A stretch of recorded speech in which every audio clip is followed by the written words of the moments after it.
Salah satu pertanyaan yang sering muncul dalam kehidupan seorang muslim adalah ini. Jika sholat memang bisa mencegah perbuatan keji dan mungkar, lalu kenapa masih banyak orang yang tetap melakukan dosa meskipun mereka rajin beribadah?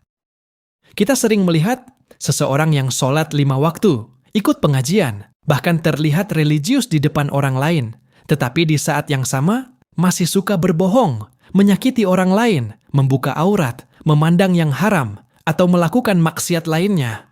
Bahkan tidak sedikit orang yang merasa bingung terhadap dirinya sendiri.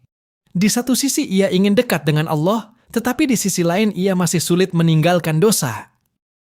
Pertanyaannya, apakah berarti sholatnya sia-sia? Jawabannya tidak sesederhana itu. Dalam Al-Quran, Allah memang berfirman bahwa sholat mencegah perbuatan keji dan mungkar. Artinya, sholat yang benar memiliki pengaruh besar terhadap hati dan perilaku manusia.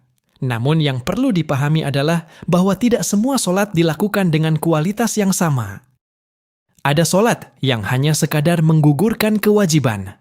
Ada juga sholat yang benar-benar hidup dan mampu mengubah hati seseorang. Banyak orang menjalankan sholat secara fisik, tetapi hatinya tidak hadir. Tubuhnya berdiri menghadap kiblat, tetapi pikirannya sibuk memikirkan dunia. Mulutnya membaca ayat Al-Quran, tetapi ia tidak memahami apa yang dibaca. Gerakannya lengkap, tetapi jiwanya kosong. Inilah salah satu alasan kenapa seseorang masih bisa terus bermaksiat meskipun ia beribadah. Sholat yang dilakukan tanpa kekhusyukan akan kehilangan banyak pengaruhnya terhadap hati. Padahal, inti dari ibadah bukan hanya gerakan tubuh, tetapi juga hadirnya hati di hadapan Allah. Bayangkan jika seseorang berbicara dengan orang yang sangat ia hormati. Pasti ia akan fokus, menjaga sikap, dan memperhatikan setiap kata. Tapi anehnya, ketika berdiri di hadapan Allah dalam sholat, banyak manusia justru melamun, terburu-buru, bahkan tidak sadar apa yang sedang dibacanya. Ketika sholat kehilangan makna, maka ibadah hanya menjadi rutinitas. Dan rutinitas yang kosong tidak cukup kuat untuk melawan hawa nafsu. Selain itu, manusia memang memiliki kelemahan. Dalam Islam, orang beriman bukan berarti orang yang tidak pernah berdosa. Bahkan manusia terbaik setelah para nabi pun tetap memiliki kesalahan. Perbedaannya adalah bagaimana seseorang menyikapi dosanya. Ada orang yang berdosa lalu menyesal dan kembali kepada Allah. Ada juga yang terus mengulang dosa sampai akhirnya hati menjadi keras. Masalah terbesar bukan ketika seseorang pernah jatuh dalam maksiat. Masalah terbesar adalah ketika dosa mulai terasa biasa. Awalnya mungkin seseorang merasa takut setelah melakukan dosa. Ia gelisah, menyesal, dan ingin berubah. Tapi ketika dosa dilakukan terus-menerus tanpa taubat, hati mulai terbiasa. Lama-lama rasa bersalah menghilang. Inilah yang berbahaya. Karena hati yang terus terkena maksiat perlahan akan kehilangan cahaya iman. Banyak orang masih sholat, tetapi di luar sholat, hidupnya dipenuhi dosa. Kenapa? Karena sholatnya belum benar-benar masuk ke dalam hati. Sholat seharusnya bukan hanya kegiatan 5 menit yang selesai begitu salam. Sholat seharusnya membentuk karakter seseorang. Kalau seseorang benar-benar sadar bahwa ia berdiri di hadapan Allah 5 kali sehari, maka seharusnya ia juga malu untuk terus bermaksiat. Namun kenyataannya, hawa nafsu manusia sangat kuat. Kita hidup di zaman di mana maksiat begitu mudah diakses. Mata dimanjakan dengan hal-hal haram.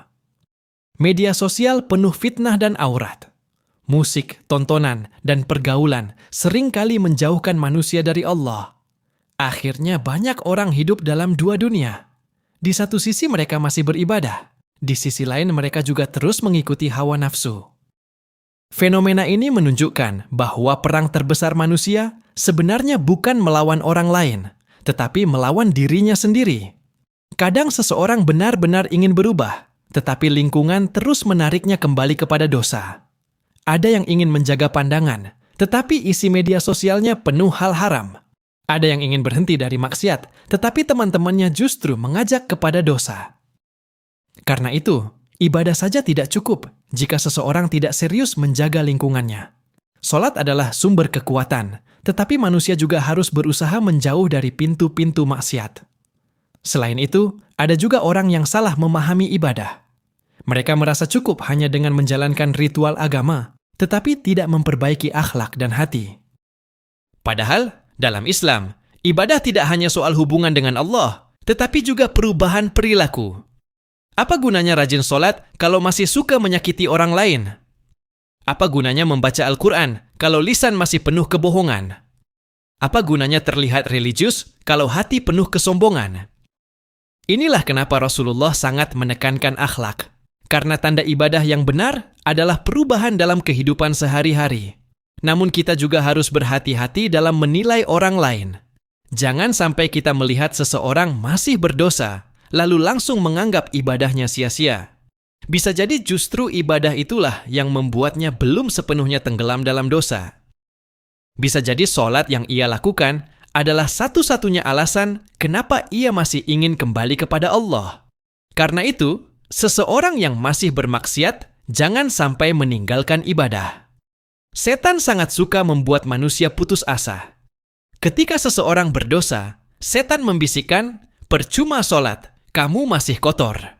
Padahal justru karena manusia penuh dosa, ia semakin membutuhkan Allah. Orang sakit membutuhkan obat.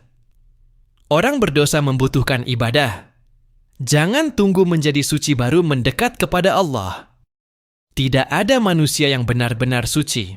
Yang Allah cintai bukan manusia yang tidak pernah salah, tetapi manusia yang mau kembali dan bertaubat. Namun di sisi lain, jangan juga merasa aman hanya karena masih rajin ibadah.